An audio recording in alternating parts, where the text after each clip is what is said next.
Hi hello ನಮಸ್ತೆ welcome to my YouTube channel. ಎಲ್ಲರೂ ಹೇಗಿದ್ದೀರಾ? ಎಲ್ಲರೂ ತುಂಬ ಚೆನ್ನಾಗಿದ್ದೀರಾ ಅಂತ ಅಂದ್ಕೊಂಡು ನೋಡಿ. ನಾವು ಕೂಡ ಸೂಪರಾಗಿದ್ದೀವಿ ನೋಡಿರಿ ಸ್ನೇಹಿತರೆ.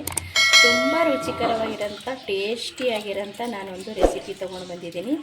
ಅದು ಯಾವ ರೆಸಿಪಿಯಪ್ಪ ಅಂತಂದ್ರೆ ಹುಣಸೆ ಪಲ್ಯನ ಬಳಸಿ ನಮ್ಮನೆ ಒಳಗೆ ಯಾವ ರೀತಿ ಪಲ್ಯ ಮಾಡ್ತೀವಿ ಅಂತ ಇವತ್ತು ನೀವು ಶೇರ್ ಮಾಡ್ಕೋತಾ ಇದ್ದೀನಿ. ಬನ್ನಿ ಹುಣಸೆ ಪಲ್ಯ ಅಥವಾ ಹುಣಸೆ ಸೊಪ್ಪಿನ ಪಲ್ಯ ಯಾವ ರೀತಿ ಮಾಡೋದು ಅಂತ ತೋರಿಸ್ಕೊಡ್ತೀನಿ. ನಮ್ಮನೆ ಒಳಗೆ ಯಾವ ರೀತಿ ಮಾಡ್ತೀವಿ ಅಂತ ತೋರಿಸ್ತೀನಿ ರೀ. ಬರ್ರಿ ಹೋಗಿ ನೋಡ್ಕೊಂಡು ಬರೋಣ ಸ್ನೇಹಿತರೆ. ನೋಡಿರಿ, ಇಲ್ಲಿ ಹುಣಸೆ ಪಲ್ಯ ತಿಳಿಕೆ ಹೇಳುತ್ತೆ ನೋಡಿರಿ. ಹುಣಸೆ ಸೊಪ್ಪು ಅಥವಾ ಹುಣಸೆ ಪಲ್ಯ ಇದನ್ನು ನಾನು 3 ಕಟ್ ತೊಗೊಂಡೇನಿ ರೀ. ಮೀಡಿಯಮ್ ಆಗಿರೋಂಥ ಚಿಕ್ಕ ಸೈಜ್ ಆಗಿರೋಂಥ ಹುಣಸೆ ಪಲ್ಯದ 3 ಕಟ್ಟನ್ನು ತೊಗೊಂಡು ಕ್ಲೀನಾಗಿ ಸೋಸ್ಕೊಂಡು ಕಟ್ ಮಾಡಿಕೊಂಡು 1-2 ಸತಿ ಕ್ಲೀನಾಗಿ ತೊಳ್ಕೊಂಡು ಮತ್ತೆ ಇದಕ್ಕೆ ನಾನು ನೀರು ಹಾಕಿ ಇಟ್ಟಿದ್ದೀನಿ ನೋಡ್ರಿ. ಇಲ್ಲಿ ತುಂಬ ಚೆನ್ನಾಗಿರುತ್ತೆ ರೀ. ಈ ಹುಣಸೆ ಪಲ್ಯ ಬಳಸಿ ಯಾವ ರೀತಿ ನಮ್ಮ ಮನೆಯೊಳಗೆ ನಾವು ಪಲ್ಯ ಮಾಡ್ತೀವಿ ಅಂತ ಇವತ್ತು ನಿಮ್ಗೆ ಶೇರ್ ಮಾಡ್ಕೊಳಕತ್ತೀನಿ.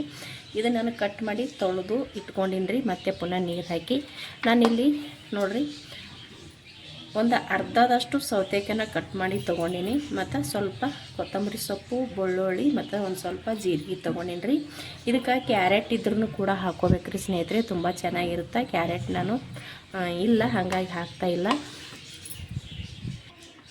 ಇಲ್ಲಿ ಅಂಕಾರ ನಾನು ಮುಂಚೆನೇ ಬ್ಯಾಳಿನ ಕುದಿಸ್ಕೊಂಡು ತೊಗೊಂಡೇನಿ ರೀ.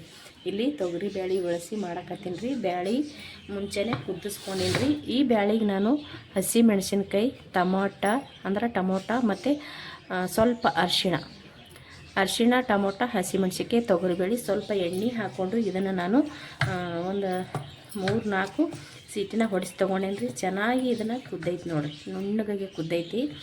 ಇದು ಒಂದು ಸ್ವಲ್ಪ ಈ ರೀತಿ ಮುಗಿಸ್ತೀನಿ ರೀ. ಯಾಕಂದ್ರೆ ನಾನು ಮೆಣಸಿನ್ಕಾಯಿ ಮುರಿದ್ಬಿಟ್ಟು ಹಾಕೊಂಡೇನಿ ರೀ. ನಾವು ಒಂದು ಸ್ವಲ್ಪ ಈ ರೀತಿ ಮುಗಿಸಿ ತೊಗೊಂಡೇವಂದ್ರೆ ಇದರಲ್ಲಿರೋಂಥ ಮೆಣಸಿನ್ಕಾಯಿ ಕುದ್ದಿರ್ತದೆ ರೀ. ಒಂದು ಸ್ವಲ್ಪ ಈ ರೀತಿ ಮಾಡ್ತೇವಂದ್ರೆ ಒಡೆದ್ಬಿಟ್ಟು ಖಾರ ಎಲ್ಲ ಕಡೆ ಚೆನ್ನಾಗಿ ಹೊಂದ್ಕೋತದ. ಅದಕ್ಕೆ ಈ ರೀತಿ ಮುಗಿಸಿ ತೊಗೊಳಕತ್ತೀನಿ ನೋಡಿರಿ. ಇದನ್ನು ಇವಾಗ ಈ ರೀತಿ ಮುಗಿಸ್ಕೊಂಡ ನಂತರ ಸ್ನೇಹಿತರೆ ನಾನು ಸೊಪ್ಪನ್ನ ತೊಳೆದಿಟ್ಟಿದೆ ನೋಡಿರಿ.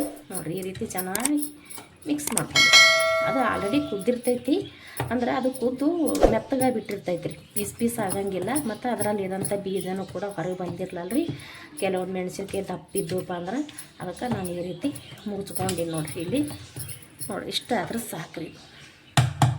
ಇದಕ್ಕೆ ನಾನು ಉಪ್ಪು ಹಾಕಿಲ್ಲ ರೀ, ಬರೀ ಅರಿಶಿಣ, ಎಣ್ಣೆ ಮಾತ್ರ ಮೆಣಸಿನ್ಕಾಯಿ ಹಾಕ್ಕೊಂಡು ತೊಗೊಂಡಿನಿ. ಇವಾಗ ಇದು ಸೊಪ್ಪು ನಾವು ಇದ್ರಾಗ ನೀರು ಐತಲ್ರಿ, ನೀರಾಗೆ ನೆನೆ ಇಟ್ಬಿಟ್ಟಿದೆ. ತೊಳೆದು ನೀರು ಹಾಕಿ ಹಾಗೆ ಇಟ್ಬಿಟ್ಟಿನಿ ರೀ ನಾನು. ಇದನ್ನು ಈ ರೀತಿ ಟೈಟಾಗಿ ನೀರು ಇಲ್ಲಾರ್ದಂಗೆ ನೋಡಿಕೊಂಡು ಹಿಂಡ್ಕೊಂಡು ಈ ಹುಣಸೆ ಸೊಪ್ಪನ್ನ ನಾನು ಇದೇ ಬ್ಯಾಳಿ ಒಳಗೆ ಮಿಕ್ಸ್ ಮಾಡ್ಕೊತೀನಿ ನೋಡಿರಿ. ಸೊಪ್ಪನ್ನ ಅಷ್ಟು ಹಾಕ್ಕೊಂಡೆ ನಾನು. ಇದ್ರ ಒಟ್ಟಿಗೆ ಸೌತೆಕಾಯಿ ಕಟ್ ಮಾಡಿದ್ರಿ, ಅದನ್ನು ಹಾಕ್ಕೋತೀನಿ. ಮತ್ತು ಬೆಳ್ಳುಳ್ಳಿ ಕೂಡ ಹಾಕ್ಕೋತೀನಿ. ಒಂದು ಅರ್ಧದಷ್ಟು ಬೆಳ್ಳುಳ್ಳಿ ಹಾಕ್ಕೋತೀನಿ ರೀ. ಒಂದು ಅರ್ಧದಷ್ಟು ಸ್ವಲ್ಪ ಇಡ್ತೀನಿ ರೀ. ನೋಡಿರಿ, ಸೌತೆಕಾಯಿ ಮತ್ತು ಜೀರಿಗೆ ಇಷ್ಟನ್ನು ಹಾಕ್ಕೊಂಡೆ ನೋಡಿರಿ. ಒಂದಿಷ್ಟು ನಾನು ಬೆಳ್ಳುಳ್ಳಿನ ಇಟ್ಟೀನಿ ರೀ. ಇದು ಬೇಕು ಲಾಸ್ಟಿಗೆ ಒಗ್ಗರಣೆಗೆ. ಇದು ಚೆನ್ನಾಗಿ ಸ್ವಲ್ಪ ಮಿಕ್ಸ್ ಮಾಡ್ಕೊಂಡ್ಬಿಡ್ತೀನಿ ನೋಡಿರಿ. ಚೆನ್ನಾಗಿ ಮಿಕ್ಸ್ ಮಾಡಿಕೊಂಡು ನಾನಿಲ್ಲಿ ಉಪ್ಪನ್ನ ಸೇರಿಸ್ಕೊಳ್ಕತ್ತೀನಿ ರೀ. ಅಂದ್ರೆ ರುಚಿಗೆ ಎಷ್ಟು ಬೇಕು ನೋಡಿಕೊಂಡು ಉಪ್ಪನ್ನ ಸೇರಿಸ್ಕೊಳ್ಬೇಕು ರೀ. ಕಡಿಮೆನೇ ಹಾಕ್ಕೋಬೇಕ್ರಿ, ಮತ್ತು ಬೇಕಿದ್ರೆ ಕಡಿಮೆ ಬಿದ್ದರೆ ಹಾಕ್ಕೋಬೋದು. ಇಲ್ಲಿ ನಾನು ನೀರನ್ನ ತೊಗೊಂಡಿದ್ದೀನಿ ನೋಡಿರಿ. ಸ್ವಲ್ಪ ಇದಕ್ಕೆ ನೀರು ಹಾಕ್ಕೊಂಡ್ಬಿಟ್ಟಿರ್ತೀನಿ ರೀ. ಉಪ್ಪು ಹಾಕ್ಕೊಂಡು ಸ್ವಲ್ಪ ನೀರು ಹಾಕ್ಕೊಂಡು ಚೆನ್ನಾಗಿ ಇದನ್ನು ಮತ್ತೊಮ್ಮೆ ಮಿಕ್ಸ್ ಮಾಡಿಕೊಂಡು ಇದನ್ನು ಒಂದು ಸೀಟಿ ಹೊಡೆಸಿದ್ರೆ ಸಾಕ್ರಿ. ಇವಾಗ ಈ ರೀತಿ ನಾವು ಕುಕ್ಕರ್ನ್ಯಾಗ ಮಾಡ್ಕೊಂಡೇವಂದ್ರೆ ನಮ್ಗೆ ಬೇಗನೂ ಪಲ್ಯ ರೆಡಿ ಆಗ್ತವೆ, ಮತ್ತು ಟೈಮ್ನು ವೇಸ್ಟ್ ಆಗಂಗಿಲ್ಲ ರೀ. ಜಲ್ದಿ ಆಗ್ತದೆ ಮತ್ತು ರುಚಿನೂ ಆಗ್ತದೆ ರೀ. ನೋಡಿರಿ, ಈ ರೀತಿ ನಾನು ಸ್ವಲ್ಪ ನೀರು ಹಾಕ್ಕೊಂಡೀನಿ. ಇವಾಗ ಇದು ಕುಕ್ಕರ್ನ ಮುಚ್ಚಿ ನಾನು ಇದರಲ್ಲೇ ಬೇಳೆ ಕುದಿಸ್ಕೊಂಡು ತೊಗೊಂಡಿದ್ದೀನಿ ನೋಡಿರಿ. ಇವಾಗ ಇದೇ ಕುಕ್ಕರ್ನ ಮುಚ್ಚಿಬಿಟ್ಟು ನಾನು ಇದಕ್ಕೆ ಒಂದು ಸೀಟಿ ಹೊಡೆಸಿದ್ರೆ ಸಾಕ್ರಿ, ರೆಡಿ ಆಗಿಬಿಡ್ತದೆ ರೀ. ನೋಡಿರಿ, 2 ಸೀಟಿ ಅಂತೂ ಹೊಡೆಸಿದೆ ನಾನು. ಇವಾಗ ಗ್ಯಾಸ್ನ ಬಂದ್ ಮಾಡ್ಕೊಂಡೇನಿ ರೀ. ಇವಾಗ ಇದು ಸ್ವಲ್ಪ ಸೀಟಿ ಇಳಿದ ನಂತರ ಓಪನ್ ಮಾಡೋಣ ರೀ. ನೋಡಿರಿ, ಇದನ್ನು ತೆಗೆದುಬಿಡ್ತೀನಿ ನಾನು ಇವಾಗ. ವಾವ್, ಸಖತ್ತಾಗಿ ಘಮ ಬರಕತ್ತದ ನೋಡಿರಿ. ಭಾಳ ಟೇಸ್ಟ್ ಆಗ್ತದೆ ರೀ ಇದು.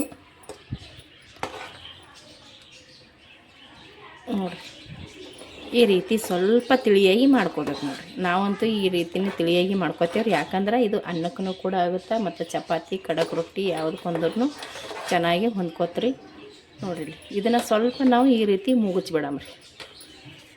ಇವಾಗ ನಾವು ಹಾಕ್ಕೊಂಡಿರುವಂಥ ಹುಂಚಿ ಪಲ್ಯನೂ ಕೂಡ ಮೆತ್ತಗಾಗಿರ್ತೈತಲ್ಲ ರೀ. ಒಂಚೂರು ನಾವು ಈ ರೀತಿ ಮುಗಿಸ್ಕೊಂಡು ತೊಗೊಂಡೇವು ಅಂದ್ರೆ ಚೆನ್ನಾಗಿರುತ್ತೆ ರೀ. ನೋಡಿರಿ ಇದು ಇವಾಗ ರೆಡಿ ಐತೆ ನೋಡಿರಿ.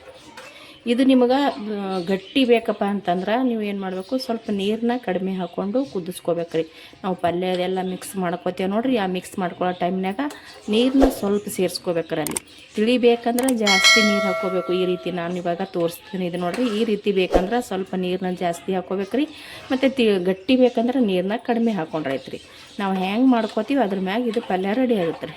ನಾನು ಇಲ್ಲಿ ಸ್ವಲ್ಪ ಅನ್ನಕ್ಕೂ ಬೇಕಂತೇಳಿ ನಾನು ಸ್ವಲ್ಪ ತಿಳಿ ಮಾಡ್ಕೊಂಡೀನಿ ರೀ. ಯಾಕಂದ್ರೆ ಅನ್ನಕ್ಕೆ ನಮ್ಮ ಮನ್ಯಾಗ ನಮ್ಮ ಮಕ್ಕಳು ಭಾಳ ಇಷ್ಟಪಡ್ತಾರೆ ರೀ.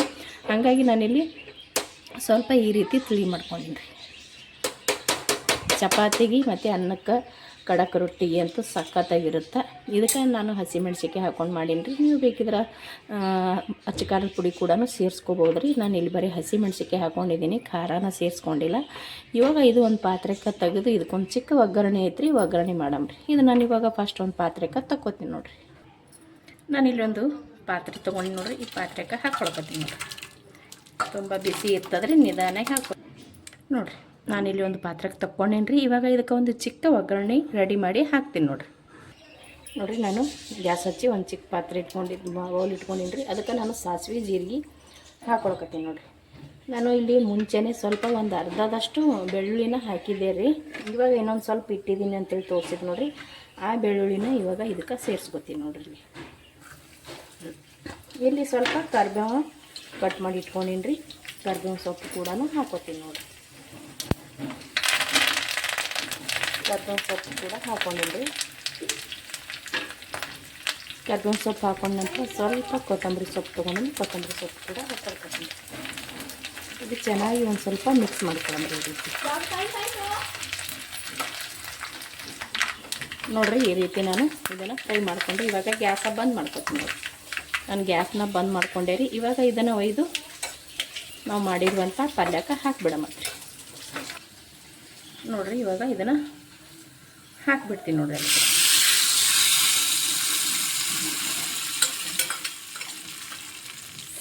ಸಖತ್ತಾಗಿ ಘಮ ಬರಕತ್ತದ ನೋಡಿರಿ. ಇಷ್ಟೇ ನೋಡಿರಿ, ನಾವು ಇದೇ ರೀತಿಯೇ ಮಾಡ್ತೀವಿ.